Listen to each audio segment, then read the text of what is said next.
קוראים לי רחל תורג'מן, אני הגעתי לסטודיו של רינת לפני 3.5 שנים, בדיוק בסיום טיפולים, שנה של טיפולים בעקבות סרטן שד.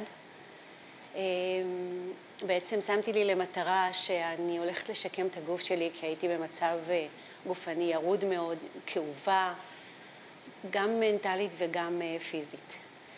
3.5 שנים האלה של אימונים אינטנסיביים של פעמיים בשבוע החזירו לי את החיוניות, את הכוחות. היום אני כבר אדם בריא. במהלך האימונים היו פעמים שמן הסתם הרגשתי מאוד לא טוב. היה לי קושי להתעורר בבוקר.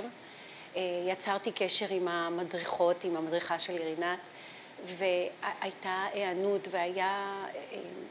הם תמיד היו קשובות לצרכים שלי, למקרה המיוחד שלי, ועודדו ותמכו ודרבנו להגיע.